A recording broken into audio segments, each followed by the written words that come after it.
नमस्कार दोस्तों, स्वागत है आप सभी का आपके अपने यूट्यूब चैनल पे। तो इस वीडियो में हम लोग कवर करेंगे औरो फार्मा को। औरोबिंदो फार्मा देखिए बहुत भयंकर इसमें गिरावट हो रही है। बहुत लोग स्टॉक ऑलरेडी होल्ड करते हैं, लेकिन इसमें देख सकते हैं कि कुछ भी रिटर्न मिल नहीं रहा है। स्टॉक बिल्कुल ये पैटर्न देख सकते हैं, राउंडिंग टॉप पैटर्न बना के नीचे ही हर दिन लगातार आ रहा है, खासतौर पे Q2 के नंबर्स के बाद। तो नंबर्स देखेंगे, कंपनी का चार्ट देखेंगे कहाँ जा रहा है यहाँ पे, और यहाँ पे फंडामेंटल्स देखेंगे कि आगे का यहाँ पे डायरेक्शन क्या हो सकता है। तो ये आपके सामने मैंने कुछ 3-4 साल का डेटा लगाया है। 3-4 साल में रिटर्न जीरो है, नेगेटिव है। अगर हम इसकी पूरी हिस्ट्री देखें दोस्तों, जब से इसकी लिस्टिंग हुई है, तो मंथली चार्ट लगा लेते हैं यहाँ पे। तो मंथली चार्ट में अगर आपको दिखेगा यहाँ पे, तो ये देखिए, बहुत लोग ये चीज़ को इग्नोर कर देते हैं। बहुत ध्यान देने वाली चीज़ है कि ये स्टॉक जो है यहाँ पे एक रेंज में था पूरा। कितने साल रेंज में था ये? यहाँ पे 12-13 साल रेंज में था ये। उसके बाद जब यहाँ पे ब्रेकआउट मिला, तो ये स्टॉक जो है 12-13 गुना हो गया अपने प्रीवियस प्राइस से। तो यहीं लोग इंटरेस्टेड हो जाते हैं, यहीं लोग थोड़ा धोखा खा जाते हैं। ये जो रैली है, इसमें देखिए एक पैटर्न बन के चल रहा था। ये जो, अगर आप चैनल बनाना चाहें तो चार्ट को, और अगर आप यहाँ पे वीकली चार्ट लगाएंगे तो ज़्यादा क्लियर होगा। तो ये देखिए एक बिल्कुल एक पैटर्न बना के चल रहा था, एक हम कह सकते हैं जोन में चल रहा था इसी में। तो यहाँ पे जैसे ही ब्रेक डाउन हुआ, उसके बाद से इसने दोबारा देखा नहीं, यहाँ पे डबल टॉप बनाया, पहला टॉप इधर, दूसरा टॉप इधर, और ये फिर से अब नीचे ही अभी तक अवेलेबल है।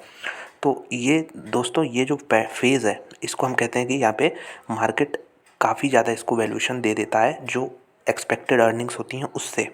उसके बाद क्या हुआ, पिछले ये हम देख रहे हैं यहाँ पे 2016 से अभी 2022 ख़त्म होने वाला है। 6-7 साल में यहाँ पे कुछ भी रिटर्न नहीं जनरेट किए। ये 800 का भाव है और यहाँ पे उसी रेंज में, बल्कि उसके नीचे भी देखने को मिल रहा है। तो ये भागा क्यों? इतना तेज़ अर्निंग्स नहीं बढ़ी कंपनी की, लेकिन मार्केट भविष्य को देख के यहाँ पे कुछ ज़्यादा वैल्यूएशन दे दिया, और लोग यहीं फंसते हैं, यहीं पे एंट्री ले लेते हैं। तो फिर इस तरह के फेज़ आपको देखने को मिलेंगे। तो अच्छा क्या होगा? अच्छा होगा कि कंपनी आप ऐसी चुनिए, उसका चार्ट खोलिए जहाँ पे आपको कुछ इस तरह का कंसिस्टेंस, अगर हम देखें इसी के ऊपर हम अगर ड्रॉ करना चाहें, तो कुछ इस तरह का अगर आपको चार्ट दिखे, धीरे धीरे मूव करने वाला, जो कि आगे जा रहा है, तो आप उस चार्ट को खरीद के ज़्यादा, हम कह सकते हैं, इत्मीनान से बैठ सकते हैं। यहाँ पे आप पैनिक करेंगे बिल्कुल अगर इस तरह के आप चार्ट्स खरीदें जहाँ पे ये इस तरह का मूवमेंट हो, फिर उसके बाद इस तरह रहेगा, या फिर यहाँ पे ऐसे देखने को मिलेगा। हाँ, मुश्किल से 2-3% केसेस होंगे जो ये यहाँ पे फिर से तेज़ी आए, क्योंकि ये मैसिव रैली है, 12-13 गुना होना इतने कम टाइम में। तो उसके बाद फिर ये फेज़ जो है, आप देख ही सकते हैं कितना लंबा खिंच चुका है, और एग्जांपल देने की ज़रूरत नहीं, कहीं दूर नहीं जाना, ये 12-13 साल का डेटा है। तो यहाँ पे अभी 6 साल हुए हैं, देखते हैं कहाँ जाती है कंपनी। अर्निंग्स को बहुत इंपॉर्टेंट हो गया फॉलो करना, तो कंपनी के अर्निंग्स को हम फॉलो करेंगे। यहाँ पे अगर देखें इसका लो, तो ये जो बीच में कोरोना के दौरान लगा था, वो 298, 300 के आसपास था। तो वहाँ तक तो मुझे जाता हुआ दिख नहीं रहा है, इतनी भी वीक कंपनी नहीं है ये। तो मेरे ख्याल से यहीं इसका बॉटम बनना चाहिए 450 के आसपास। अब देखते हैं 450 के आसपास बनता है कि नहीं। तो कंपनी की अगर बात करें तो एपीआईज़ में है, और साथ में यहाँ पे जो जेनरिक फार्मास्यूटिकल्स होते हैं, इसको भी यहाँ पे मैन्युफैक्चर करती है। तो इंडिया की जो सेकंड लार्जेस्ट कंपनी है दोस्तों, यहाँ पे अगर देखें, फार्मा कंपनी और लार्जेस्ट जेनरिक कंपनी है। तो जेनरिक में प्रॉब्लम क्या आती है ये आपको बताता हूँ। जेनरिक में देखिए, जो कंपनी बनाती हैं वो ऐसा प्रोडक्ट होता है, बहुत कॉमन होता है, उसमें कंपनी कोई भी प्रीमियम कमांड नहीं कर पाती। मतलब आज अगर 10 रुपये की कोई टैबलेट ये बेच रहे हैं, तो 10 साल बाद भी उसका रेट आपको दिखेगा कि ज़्यादा से ज़्यादा 15 रुपये हो गया है। और यहाँ पे वॉल्यूम्स का खेल होता है। अगर यहाँ पे 1 करोड़ टैबलेट्स बेच रहे हैं, तो 15 साल बाद वॉल्यूम्स को ही बढ़ाना होगा। रेट में आपको दिख ही रहा है कि कहाँ ज़बरदस्त यहाँ पे कोई ग्रोथ नहीं दिखेगी। तो वॉल्यूम्स का खेल होता है यहाँ पे जेनरिक में, कमोडिटी टाइप का हम कह सकते हैं इसको। तो second largest Indian pharma company है, और फर्स्ट लार्जेस्ट यहाँ पे, लार्जेस्ट हम कह सकते हैं जेनरिक कंपनी है, largest generic company in the US. तो यूएस मार्केट इस कंपनी के लिए बहुत ही बढ़िया काम किया था, उस समय की बात कर रहे हैं। उसके बाद ल्यूपिन हो गई, यहाँ पे सन फार्मा हो गया, यहाँ पे औरबिंदो हो गया। तो इस तरह की कंपनियां जो हैं, ये जो मैं फेज़ बता रहा हूँ, यहाँ पे 12, 13, 14, 15, ये 2012, 13, 14, 15, ये सारी कंपनियां जो हैं यूएस मार्केट में बहुत अच्छा कर रही थी। लेकिन यूएस मार्केट में ट्रेंड बदला है। ये जेनरिक कंपनियां जो हैं, लगातार इनका जो है, हम कह सकते हैं, इनकम वहाँ से नीचे आ रहा है। और अच्छी कंपनियां कौन कर रही हैं? जो सीडीएमओ प्लेयर्स हैं, जो कि रिसर्च करते हैं, कॉन्ट्रैक्ट डेवलपमेंट करते हैं, ये सीआरओस कंपनी, ये अच्छा कर रही हैं। और जेनरिक कंपनियां जो कि पहले अच्छा कर रही थी, उनके लिए हम कह सकते हैं मार्केट कहीं ना कहीं सेचुरेट होता हुआ दिख रहा है, इससे ऊपर कहीं जाता हुआ दिख नहीं रहा है। तो अगर हम देखें तो 11 देशों में है यहाँ पे, और टॉप यहाँ पे देखें 7 है। अगर 11 देशों की बात करें तो यहाँ पे टॉप कंपनी ये है 7 देशों में। तो फॉर्मुलेशंस में कंपनी का 8% रेवेन्यू आता है। कंपनी जेनरिक मैन्युफैक्चर करती है, ब्रांडेड जेनरिक हो गया। लाइसेंसिंग की बदौलत यहाँ पे कॉन्ट्रैक्ट मैन्युफैक्चरिंग है, लेकिन इसका कोई बड़ा वेटेज नहीं है। तो यहाँ पे देख सकते हैं कमर्शलाइजेशन कॉन्सेप्शन, मतलब शुरुआत से लेके जब तक प्रोडक्ट बिक नहीं जाता। तो company has 14 formulation manufacturing facilities. तो 14 इनके फैक्ट्रीज़ हैं। कहाँ कहाँ पे हैं? इंडिया में ही है, यहाँ पुर्तगाल में है, ब्राज़ील, पुर्तो रिको। ये तो बहुत ही इनका देख सकते हैं डाइवर्स मार्केट है यहाँ पे। US and Europe accounted for 75%। तो मेजर रेवेन्यू यूएस से आता है और यूरोप से आता है। तो वहाँ का मार्केट थोड़ा स्ट्रगल कर रहा है, ये मैं बता चुका हूँ ऑलरेडी। एपीआई से जो है 15% कंपनी के रेवेन्यू आते हैं।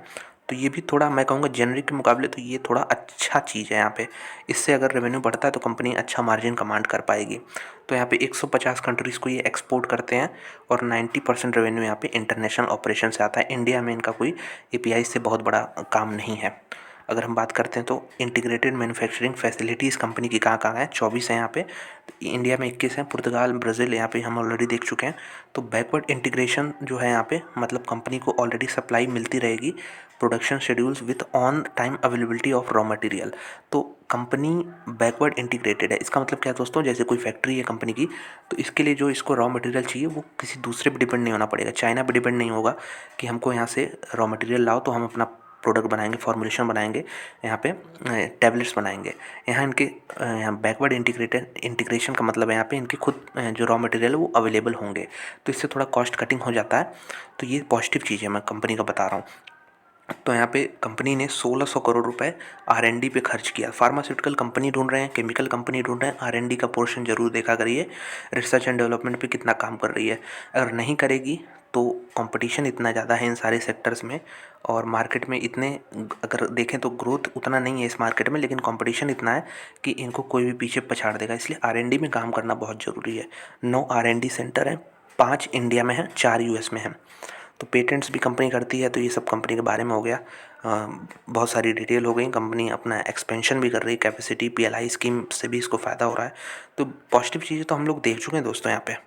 अब इसमें हो क्या रहा है, अगर हम देखें कंपनी का कुछ डिटेल, तो 28,000 करोड़ का मार्केट कैप है। बहुत कह सकते हैं लार्ज कैप कंपनी थी ये, लेकिन अभी बहुत डाउन हो चुकी है। यहाँ पे 457 का लो है, 478 पे ट्रेड कर रहा है, 742 का 52 वीक हाई है। तो स्टॉक का पी देखेंगे बहुत सस्ता है। बुक वैल्यू देखेंगे, price to book value 1 times है दोस्तों, ये भी बहुत चीप है, बहुत सस्ता है। लेकिन यहाँ पे रिटर्न रेशियोज़ कुछ खास है नहीं। यहाँ पे 15% मैं एक्सपेक्ट करता हूँ इन सारी कंपनियों से, लेकिन यहाँ पे 13, यहाँ पे 12 है। फेस वैल्यू कंपनी का 1 है। कंपनी के ऊपर कर्जा का कोई प्रॉब्लम नहीं है, 18% इक्विटी का। इसमें देखिए पॉजिटिव चीज़ें देखिए, टोटल एसेट्स 37,000 करोड़ के, मार्केट के बिना 28,000 करोड़ का, मतलब एसेट्स ज़्यादा है कंपनी के मार्केट कैप से। रिजर्व कंपनी के पास 25,000 करोड़ के, कैश जो बैलेंस है ये 5,000 करोड़ का है। प्रमोटर स्ट्रांग होल्डिंग रखते हैं 52% के ऊपर, और सीएफओ पैट रेशियो भी अच्छा है। तो यहाँ पे प्रॉब्लम कहाँ आ रही है? अब बात करते हैं प्रॉब्लम कहाँ आ रही है। जैसा मैं बता रहा हूँ, यूएस से कंपनी अपना रेवेन्यू डिराइव करती है मेजरली। तो यहाँ पे सेचुरेशन दिख रहा है। प्रॉफिट 4% के रेट से ग्रो किया है पिछले 3 साल में, मात्र 4% के, और 5 सालों में 3.5% के। तो पिछले 5-6 सालों से जैसा हम लोग देख रहे हैं, चार्ट पे भी कुछ हमें नहीं दिखा है, तो ग्रोथ रुक सी गई है इस कंपनी के लिए। और अगर हम देखें तो मार्जिन कंपनी का 16% है। तो चलिए अब देखते हैं कुछ सितंबर क्वार्टर के नंबर्स, उसके पहले यहाँ पे कंपैरिजन करते चलते हैं बाकी कंपनियों से। सन फार्मा से कंपैरिजन करें तो सन फार्मा अभी भी सबसे बड़ी कंपनी है फार्मास्यूटिकल इंडस्ट्रीज़ की। यहाँ पे 31 का पी है इनका। इसके अलावा बाकी सारी कंपनियाँ आप देख ही सकते हैं। उसके अलावा अगर हम देखें, औरो फार्मा दोस्तों सबसे चीप वैल्यूएशन पे ट्रेड कर रही है कंपनी। इन सारी कंपनियों में सबसे चीप पे है। जाइडस के हालांकि चीप था यहाँ पे, लेकिन उसमें भी थोड़ी बहुत रैली आ चुकी है। तो अगर हम देखें, अब सितंबर क्वार्टर में आते हैं, तो रेवेन्यू देखिएगा सितंबर क्वार्टर का ज़रा, 5,739 करोड़। पिछले साल कितना था? 5,942 करोड़। ईयर ऑन ईयर घट रहा है। ऐसा बहुत कम देखा गया कि 12 महीने में रेवेन्यू घट जाए। हाँ, 3 महीने में देखा गया है, लेकिन 12 महीने में घटना ये छोड़िए। इसके पहले आते हैं, 12 महीने पहले, सितंबर 2020, 6465 के अराउंड रेवेन्यू था। यहाँ भी घटते हुए दिख रहा है रेवेन्यू दोस्तों। तो ये बहुत ही नेगेटिव साइन है कंपनी के लिए। और मतलब नेगेटिव इन द सेंस कि ग्रोथ, हमको तो ग्रोथ पे ही खेलना है। अगर ग्रोथ कंपनी देगी, प्रॉफिट बढ़ाएगी, रेवेन्यू बढ़ाएगी, तो हमारा शेयर प्राइस भी आज नहीं तो कल बढ़ेगा। अगर ग्रोथ नहीं आती है तो फिर बड़ा मुश्किल हो जाता है यहाँ पे पैसा बनाना, क्योंकि शेयर प्राइस भी नहीं बढ़ेगा फिर। तो ये देख सकते हैं सेल्स कंपनी के किस प्रकार बढ़े हैं। जब रेवेन्यू जब शेयर प्राइस बढ़ रहा था यहाँ पे 14, 15, 16 में, तो यहाँ पे देख सकते हैं यहाँ पे 4,000 करोड़ का रेवेन्यू था, 12,000 करोड़ हो गया, 13,000 करोड़ हो गया। अब कितना है? अब हालांकि 23,000 करोड़ है, लेकिन ये यहाँ पे स्टैगनेंट है। पिछले हम कह सकते हैं 3-4 सालों से बिल्कुल स्टैगनेंट है रेवेन्यू। तो यहाँ पे ये चीज़ हम देख चुके हैं कि इसमें ग्रोथ नहीं है कंपनी में। और अगर हम देखें कैश फ्लो कंपनी जनरेट करती है, कैश काफ़ी जनरेट करती है, लेकिन इसका यूटिलाइजेशन कैसा होता है इस पे भी काफ़ी चीज़ें डिपेंड करती हैं अपने कैपिटल पे। तो यहाँ पे कैपिटल मतलब डेट प्लस इक्विटी पे वो 20% हुआ करता था। यहाँ पे बहुत समय तक इन्होंने 20% के ऊपर मेंटेन किया, 27, यहाँ पे 25, 23। फिर जो स्लाइडिंग देखने को मिली हमें पिछले अब 4-5 सालों में, आप देख सकते हैं 18, 19, 18, 13 आ चुका है अब। तो कहाँ जाएगा ये अब देखने वाली बात होगी। Q3 के नंबर्स अब वेट करेंगे कि किस प्रकार से कंपनी में कुछ रिकवरी होती है कि नहीं, क्योंकि Q2 के नंबर्स तो काफ़ी ख़राब थे। मैं FIIs अपनी होल्डिंग देखिए बिल्कुल सेम है अभी, लेकिन बीच में इन्होंने बढ़ाया था, लेकिन उनको भी यहाँ पे ट्रिम करना पड़ा पोजीशन। DIIs थोड़ा बहुत यहाँ पे बढ़ा रहे हैं पोजीशन, पब्लिक थोड़ी कम हो रही है। तो एक बार दोस्तों फिर से Q2 के नंबर्स पे हम लोग आते हैं। यहाँ पे अगर हम देखें profitability, profit before tax 523 crore का है इस क्वार्टर में, पिछले साल 968 था। तो मतलब ऑलमोस्ट आधा आपको दिख रहा होगा, आधा होते हुए। अब नेट प्रॉफिट की बात कर लें, 697 पिछले साल था, यहाँ पे 410 करोड़ है।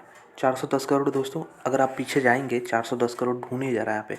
520, 576, 604, 770, यहाँ पे तो एक्स्ट्रा इनकम अगर हम देखें तो काफ़ी मिल गया है।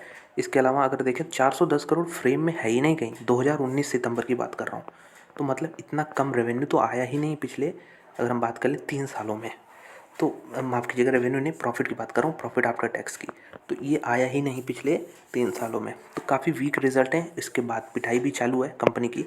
तो ऑलरेडी हम डिस्कस कर चुके हैं कि इसमें Q3 के नंबर्स को देखना होगा किस प्रकार से कंपनी परफॉर्म करती है।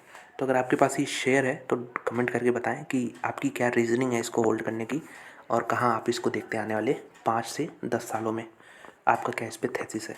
मेरे ख्याल से अगर इसमें ग्रोथ लाना है तो दूसरे जो APIs वर्टिकल हो गया यहाँ पे, इससे कुछ ना कुछ एक्स्ट्रा ऑर्डिनरी कंपनी को करना होगा, क्योंकि जेनरिक में हम सैचुरेशन देख रहे हैं कहीं ना कहीं, वहाँ पे ग्रोथ मिल नहीं पा रही है। तो यही था ऑरो फार्मा के बारे में पूरा डिटेल। वीडियो अच्छी लगी हो तो लाइक कर दें, चैनल में सब्सक्राइब कर सकते हैं इसी तरह के और कंटेंट देखने के लिए। धन्यवाद।